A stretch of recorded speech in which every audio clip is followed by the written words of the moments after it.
Il est candidat à l'élection présidentielle et ceux qui fréquentent les réseaux le connaissent bien. C'est François Asselineau, présent, très présent sur les réseaux de communication modernes, président de l'Union populaire républicaine, qui est avec nous ce matin.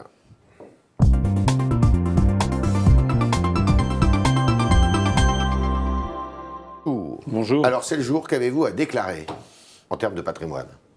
Ah, aujourd'hui, Ouais. ça y est, j'ai déclaré. Je peux Alors, vous avez quoi?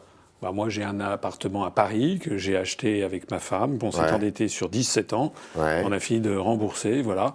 Puis j'ai une petite maison de campagne qui est un petit peu en ruine, qui est dans la Nièvre, voilà. Et puis j'ai également 2 placements immobiliers, des studios et 2 pièces en Polynésie que j'ai acheté, voilà. Et puis c'est tout. Et sinon, je n'ai pas... Pas de Ferrari, pas de je n'ai Porsche, pas de Ferrari, pas de compte à Genève, je n'ai pas de Luxembourg. compte non plus. Je n'ai pas non plus d'actions. Je n'ai pas de... et j'ai des comptes en banque qui sont très déficitaires. Et pour faire ma campagne, je me suis mis en disponibilité pour convenance personnelle depuis plusieurs semaines. Donc je n'ai plus de salaire et donc j'ai sollicité un prêt personnel à ma banque. Voilà. D'accord, pour la campagne. Voilà un prêt pour que je puisse vivre. En fait. C'est un prêt de combien? J'ai demandé un prêt de 60 000 €, voilà, mais ma banque m'a fait savoir qu'elle ne me donnerait sans doute pas autant. Donc, mais c'est aussi pour financer votre campagne? Ah non, pas du tout. Ça, c'est pour vivre. C'est pour vivre, oui. D'accord. Voilà. C'est votre métier aujourd'hui? Eh bien, en ce moment, je suis en disponibilité. Non, mais sinon? Sinon, je suis inspecteur général des finances. Toujours, voilà. d'accord. Oui, mais là, en disponibilité, vous savez, c'est une position administrative qui permet d'être...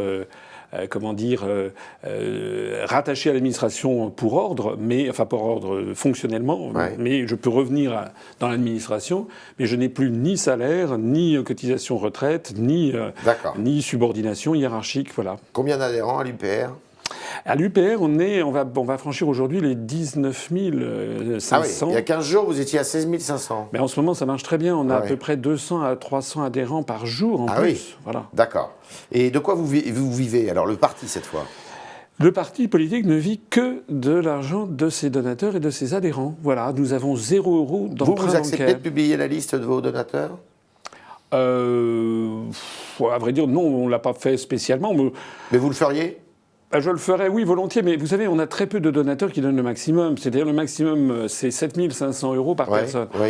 Et honnêtement, on doit en avoir 4 ou 5 par an. D'accord. Voilà, mais il faudrait quand même que je leur demande par courtoisie s'ils sont d'accord. Ce sont des gens aisés, voilà. Il y a un médecin. Ah oui, c'est tous des Français. D'accord. Non. Si vous voulez me faire dire que comme les rumeurs circulant sur Monsieur Macron, il y aurait des banquiers qui se répartiraient et qui me donneraient plein d'argent, ça n'est pas le cas du tout. C'est pas le cas du tout. Non. La répartition de nos donateurs, c'est essentiellement des gens qui versent. Soit 30 €, c'est la cotisation annuelle pour l'adhésion, soit 10 € pour les chômeurs ou bien les personnes en difficulté financière ou les étudiants. Et puis, il y a aussi des gens qui donnent 100 €, 200 €. Alors, c'est déductible fiscalement. Comment? Alors, votre campagne, vous allez la conduire comment? Beaucoup de meetings? Des meetings, pas beaucoup, mais des meetings, oui. J'en ai un d'ailleurs samedi prochain, le 25, à Paris. À Paris? C'est à 15 h, c'est au Paris Event Center, c'est à la porte de la Villette. L'entrée est gratuite. Combien? On attend combien de personnes? Il y a déjà plus de 5200 personnes inscrites quand même. Ah oui. C'est énorme. On va fêter le 10e anniversaire de notre mouvement politique. Vous êtes né en 2007.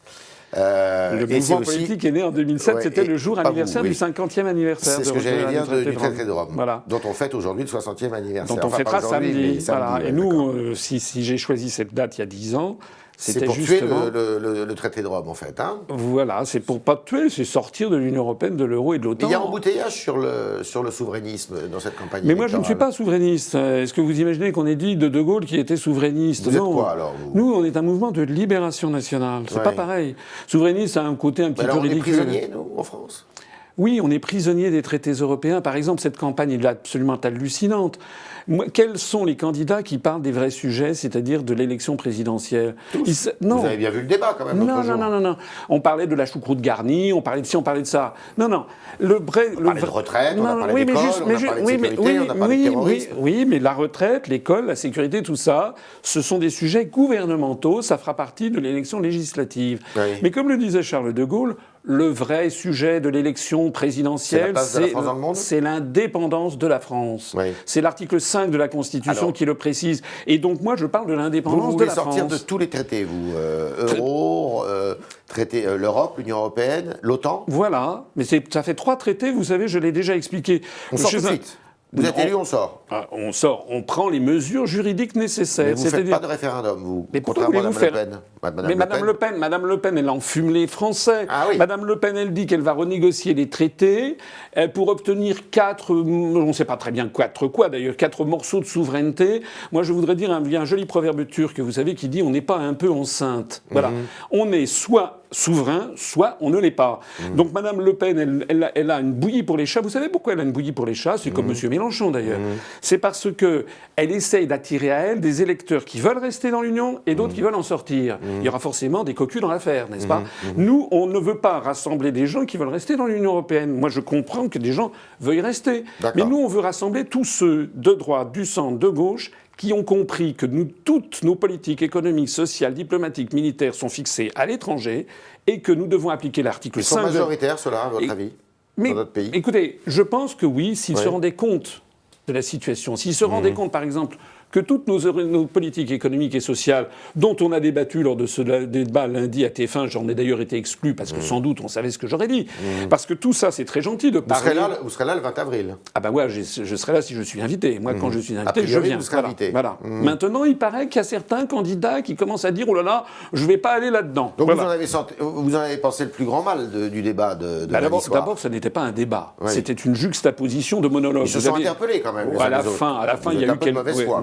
Non, c'est pas la mauvaise foi. Écoutez, d'abord, c'était extrêmement ennuyeux. Oui. Deuxièmement, ça avait été préparé.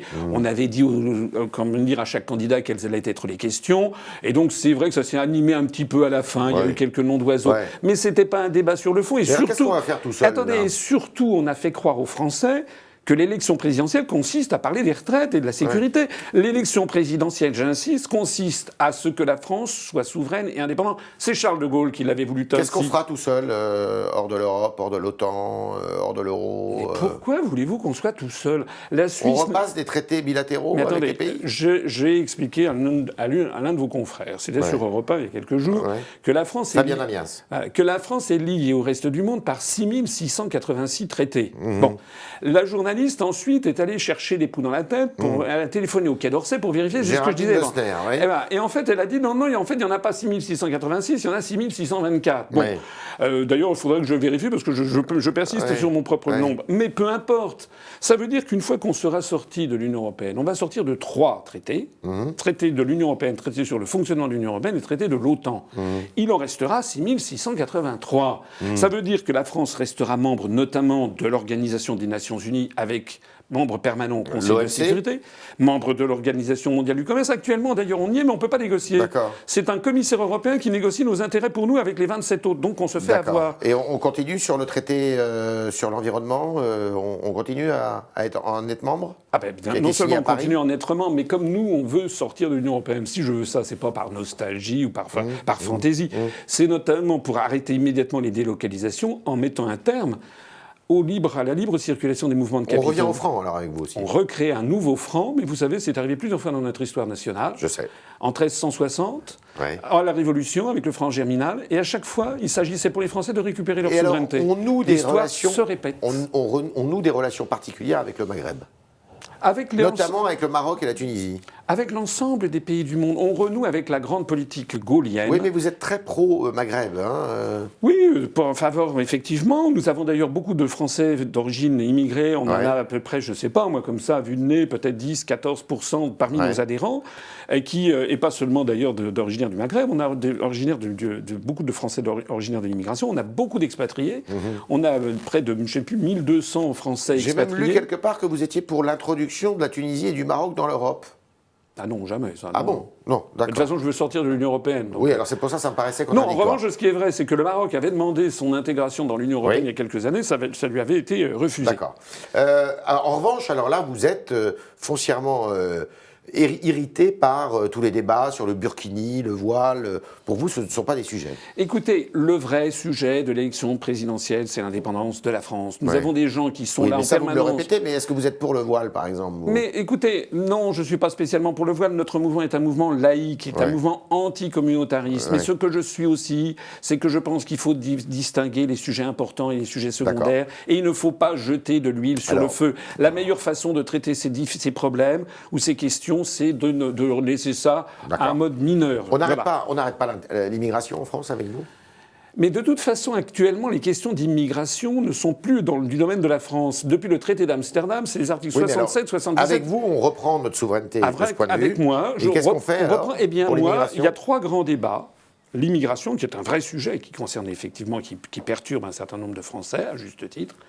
Il y a la dette publique et il y a les questions d'énergie, notamment le nucléaire. Et sur ces 3 grands sujets, j'ai prévu, si je suis élu, de lancer un grand débat national, successivement, où pour la première fois les Français pourront débattre et honnêtement, et tout le monde sera représenté, toutes les familles de pensée, et ça ne sera pas. Et qu'est-ce qu'on fait de ces débats-là ? Et une fois qu'on aura fait ces débats, on aura un référendum avec plusieurs questions. Sur chacun des questions. Voilà, et on demandera aux Français, par exemple, est-ce qu'ils veulent oui ou non sortir de l'espace Schengen ? Oui. Vous savez que l'espace Schengen c'est pas la même chose que l'Union européenne. D'accord. Moi, je propose de sortir de l'Union européenne. Pour l'instant, je ne touche pas à l'espace Schengen. Je demanderai aux Français est-ce que oui ou non vous voulez en sortir ? Oui ou non pour le nucléaire ? Oui ou non pour le nucléaire, pour les formes d'énergie, oui ou non pour l'immigration ? Voilà, mais ça sera. Vous comprenez que ce sont toujours des sujets compliqués.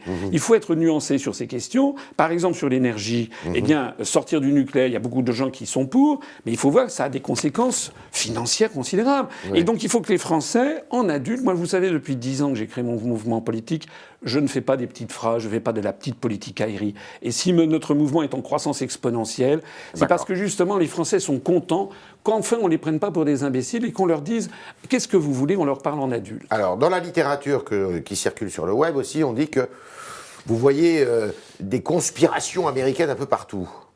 Oui, alors attendez, qui est-ce qui a écouté François Hollande il y a quelque temps ? C'était qui ? C'était quoi là ? C'était la CIA et la NSA ? Qu'est-ce qui se passe en ce moment en Europe ? Vous n'avez pas remarqué qu'il y a des troupes américaines et des comment dirais-je, du matériel de défense qui arrivent constamment ? Donc c'est le grand Satan là ? Mais c'est pas le grand Satan, c'est simplement qu'il se passe là. Moi je dis ce qui se passe. D'ailleurs, j'ai été attaqué là-dessus. Bon. En fait, on ne sait pas comment m'attaquer parce que moi, je vais au fond des choses, comme le disait De Gaulle. Voilà. Et donc, on a essayé de me coller des étiquettes. Bon, j'ai déjà montré, je ne vais pas y revenir. Les gens qui sont intéressés par ça peuvent aller sur notre site internet. Moi, je ne fais que citer les articles des journaux. Le journal Libération, c'est gaussé de moi parce que ils ont dit, oui, vous vous rendez compte, ils considèrent que le Dalai Lama est financé par la CIA. Oui, sauf que c'est justement un article de Libération qui le disait en 1998 que je peux vous montrer si ça vous intéresse. Oui, bon, ça n'a aucun intérêt. Si, ça a de l'intérêt. Donc il faut se protéger des États-Unis. Mais pas seulement des États-Unis. Il s'agit d'élire le chef de l'État. Le chef de l'État, ça ne doit pas être un bisounours. Il y a des services de renseignement et d'influence américains, la CIA, la NSA, mais aussi britannique, le MI6, mais aussi le FSB russe, j'en passe et des meilleurs. Donc, un chef d'État, c'est quand même quelqu'un qui doit être là pour défendre les intérêts de la France, qui doit avoir la carrure, qui doit avoir la capacité de dire et de taper du poing sur la table si nécessaire face aux grandes semences. Vous savez, moi j'ai été 4 ans en cabinet ministériel. De tous les candidats qui sont présents à cette élection, je suis l'un de ceux qui a la plus grande expérience en matière de diplomatie et de géopolitique. Qu'est-ce que vous en avez tiré de cette expérience ministérielle ?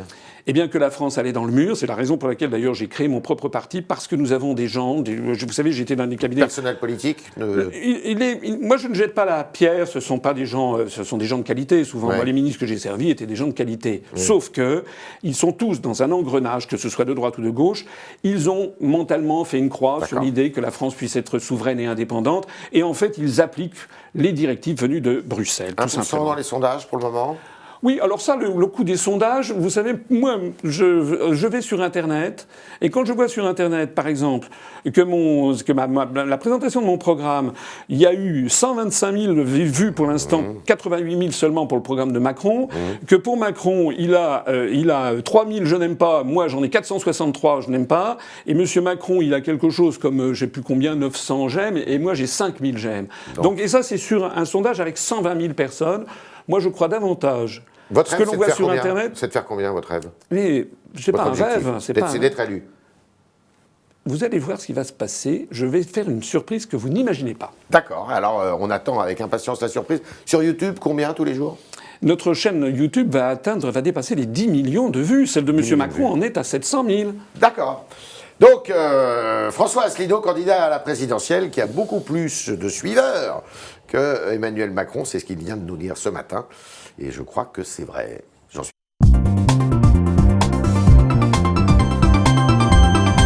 Bonjour Jean-Baptiste Semerjian. Bonjour. J'ai une première question qui vient de Pierre, qui vous dit, donc vous voulez que la France sorte de l'Europe. Pardon. Voilà. C'est bon, techniquement, tout va bien. On sort de l'Europe, on s'éloigne des USA, mais alors on s'approche de qui? De la Russie, par exemple? Mais non, mais ça, c'est toujours les visions polémiques. Bon, d'ailleurs, au passage, pourquoi voudrait-on s'éloigner des USA lorsque je vois que le président des États-Unis, c'est pas moi, c'est le président actuel des États-Unis, est en faveur du Brexit, a prophétisé lui-même que l'Union européenne allait se désintégrer et a dit que l'OTAN était une structure obsolète. Moi, vous savez, nous avons à l'UPR plus de 50, je crois qu'on a 55 ou 56 adhérents qui vivent aux États-Unis, qui ont fait leur vie. Bon, je crois même qu'on doit avoir dépassé les 60. C'est-à-dire que ce sont des gens qui vivent aux États-Unis et qui considèrent que ce que je dis est vrai. Moi, je veux renouer avec la diplomatie gaullienne, c'est-à-dire que je veux que la France ait des liens avec le monde entier, avec la Russie, avec la Chine, avec l'Inde, l'Afrique du Sud, le Brésil. C'est la vocation de la France d'être universelle et de défendre nos intérêts. Et moi, j'ai des amis aux États-Unis. Je ne suis pas anti-américain. D'ailleurs, je vois que, vous savez, il y a beaucoup d'intellectuels aux États-Unis qui disent des choses beaucoup plus dures que moi contre leurs propres dirigeants. Trump mieux que Obama? Bon, écoutez, Trump, je ne suis pas le défenseur de Trump. Bon, je vois qu'il est un peu fantasque, si je peux comprendre. Bon, il utilise un peu trop Twitter. Il a dit, paraît-il, des propos misogynes, racistes. Ça, c'est pas du tout mon genre. Mais ce que je vois avec Trump, c'est qu'il dit des choses, je viens de le rappeler, que je ne vais pas être contre. Quand il dit qu'il trouve que l'OTAN est une structure obsolète, ça tombe bien, je suis contre. Quand il dit qu'il est contre le TAFTA, le traité transatlantique, ça tombe bien, je suis contre aussi. J'ai une question de Saïd, qui vous dit quelle est votre position sur la laïcité et la loi de 2004 ? Eh ben moi, notre mouvement 2004, il faut rappeler quand même à nos internautes que c'est le voile, le port des signes ostensibles religieux à l'école. Alors moi, je ferai respecter les lois. Je suis en faveur, c'est un mouvement laïque, anticommunautariste. Voilà. Donc, il n'est pas question pour moi de transiger, si peu que ce soit. Mais je ne veux pas non plus que l'on stigmatise une religion par rapport à d'autres. Voilà. C'est-à-dire que j'estime que... Alors, vous savez, le génie français, c'est que chacun conserve ses opinions politiques, ses convictions religieuses, son orientation sexuelle aussi, normalement tout ça dans la sphère privée. C'est sous l'influence anglo-saxonne, je suis désolé de le dire, qu'on a cette espèce de système de communautarisme qui est le contraire même de ce qu'est la République française. Le mariage pour tous ? Non. Non. J'ai une question d'Adil. Adil, il célèbre l'Europe, il dit vive l'Europe, mais je n'ai pas envie de à chaque fois changer ma monnaie en passant les frontières. Ça, c'est une petite question, mais qui est sur du réel, sur du quotidien. Vous voyez, comment est-ce que Adil, qui est étudiant, il a expliqué aussi qu'il avait fait pas mal de voyages en Europe avec le programme Erasmus, quelles vont être ces nouvelles interactions avec les autres Européens? Et ce petit problème de monnaie est important sur le réel. Non, comment vous allez franchement, c'est franchement prendre les choses par le petit bout de la lorgnette. C'est pas vrai. Non, mais attendez. Si Adil est allé aux États-Unis, s'il est allé au Maroc, s'il est allé... C'est plus éloigné, moi je vous parle de l'Europe. Mais s'il est allé au Royaume-Uni, s'il est allé en Suisse, il fait comment? Eh ben, il prend sa carte bancaire, il la met dans un distributeur et il retire de l'argent. Mais c'est un taux de change donc qui, forcément, c'est à lui de payer. Non, mais et alors, c'est pas grave. Enfin, je veux dire, c'est un détail. C'est absolument un détail. D'ailleurs, moi, je préfère, honnêtement, je trouve plus amusant quand on va dans un pays étranger avoir une monnaie étrangère. Mais le problème, il n'est pas là, le problème de l'euro. Je ne dis pas que l'euro n'a que des inconvénients, mais de toute façon, l'euro va exploser. Mais là, il faudrait 2 heures de débat pour expliquer ce qui va se passer. Regardez ce qui se passe sur l'évolution de Target 2, c'est-à-dire l'évolution du solde de la balance des paiements des paiements courants intra-zone zone euro. Allez voir Target 2, allez vous renseigner sur notre site upr.fr. Ouais, vous expliquez déjà mais tout ça est très bien expliqué. Simplement, il faut 2 heures de temps pour l'expliquer. Je ne peux pas répondre en quelques instants. Alors bien sûr, oui, c'est amusant, on a la même... C'est d'ailleurs pas vrai, on n'a pas les mêmes monnaies, vous le savez. En fait, chaque pays en Union européenne, dans la zone euro, a gardé sa monnaie nationale, c'est-à-dire une créance sur les banques centrales nationales respectives. Tout le problème, il est là. C'est visuellement qu'on a la même monnaie, elle s'appelle euro, les mêmes billets, mais en fait, juridiquement, ça n'est pas la même chose. Et c'est là la question qui va se poser de l'éclatement de l'euro. François Asselineau, président, il réforme les institutions? Oui. Alors, qu'est-ce que vous faites? Alors, premièrement, je les démocratise en créant un référendum d'initiative populaire. Enfin, 500 000 Français devront aller déposer leur signature avec une pièce d'identité en mairie et sur une question qui aura été agréée par le Conseil constitutionnel qui aura validé la constitutionnalité de la question, à ce moment-là, on fera comme les Suisses avec les votations ou en Californie. Je reconnais la reconnaissance pleine et entière du vote blanc. Ça veut dire que si, dans un scrutin, le vote blanc arrive en tête, l'élection est annulée, elle est reportée... Y compris pour une présidentielle. Y compris pour une présidentielle, elle est reportée de 2 mois ou 3 mois, il faudra fixer ça par une loi organique, elle est refaite, et les candidats du scrutin annulé ont interdiction de se représenter, ça donne un pouvoir révocatoire au vote blanc. C'est ce qui existe en Suède et en Uruguay, je n'invente rien. Et vous réduisez le nombre de parlementaires ? Oui, je réduis le nombre de parlementaires de fason drastique, tout ça est expliqué dans mon programme, et également le nombre des régions, le nombre également de conseillers départementaux. Au total, je propose la suppression de 4209 postes d'élus. Avec la transformation des régions en établissements publics, ça fait 4,4 milliards d'euros. Vous revenez à une situation antérieure où les régions étaient des établissements publics. Voilà, du temps de Georges Pompidou. Vous parlez beaucoup de votre site internet et justement BD vous interroge. L'UPR est très actif sur internet. Peut-on gagner grâce au cybermilitantisme ? Et au-delà de ça, qui sont vos cybermilitants ? Comment est-ce qu'ils s'organisent ? Mais vous savez, ça n'est pas un choix. Ça fait 10 ans que j'ai demandé, et pas seulement moi, mais les gens qui sont autour de moi, de passer dans les grands médias du pays. Voilà. Et puis on n'y avait jamais accès. Voilà. D'ailleurs, ça a changé. Ça a changé d'ailleurs. La surprise. Et moi, ce qui m'a surpris, c'est la surprise des journalistes. Je rappelle quand même qu'aux élections régionales de 2015, on avait rassemblé 190 000 électeurs, près de 1% des suffrages. C'est pas tout à fait rien. Sur le cybermilitantisme. Oui, attendez. En faire 0,9% des suffrages en 2015, c'est pas énorme. Si 100% des Français. Mais s'il n'y a que 2% des Français ou 3% qui vous connaissent et qu'on fait près de 1, ça veut dire qu'on a une capacité de rassemblement tout à fait considérable.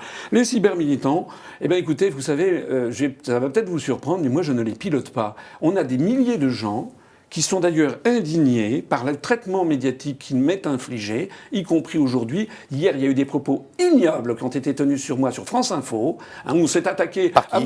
Je ne sais pas, mais on est en train... Notre avocat est sur le coup. On s'est attaqué à mon physique, parce que comme on ne sait pas m'attaquer sur le fond des dossiers, maintenant, nous avons des journalistes ou des communicants qui prennent un parti pris éhonté sur le service public de l'audiovisuel. Eh bien ça va se payer un jour, je peux vous le dire, et les Français sont absolument fou d'orage, et c'est la raison pour laquelle il y a tant de mobilisation pour ma candidature. Contrôle des médias publics, si François Asselineau est président ? Pas contrôle des médias publics, démocratisation des médias publics. Vous nationaliser TF1 ? Oui, renationaliser TF1, parce que TF1 a été national. Pourquoi TF1 ?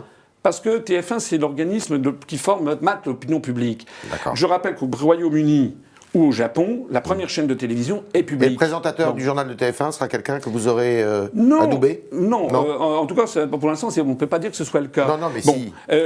Moi, ce que je veux, c'est que maintenant, vous savez, vous avez des boîtiers, par exemple, Médiamétrie, chez 80 000 foyers ou 100 000 foyers, et bien que l'on demande, de façon interactive, que TF1 devienne renationaliser la chaîne des Français, une chaîne interactive où on demande aux Français qui est-ce que vous voudriez voir aujourd'hui, quel débat voudriez-vous avoir, et que ce ne soit pas des débats ou des personnalités imposées aux Français. Voilà, c'était les réponses de François Asselineau, candidat à la présidence de la République. Quel lapsus. Quel lapsus.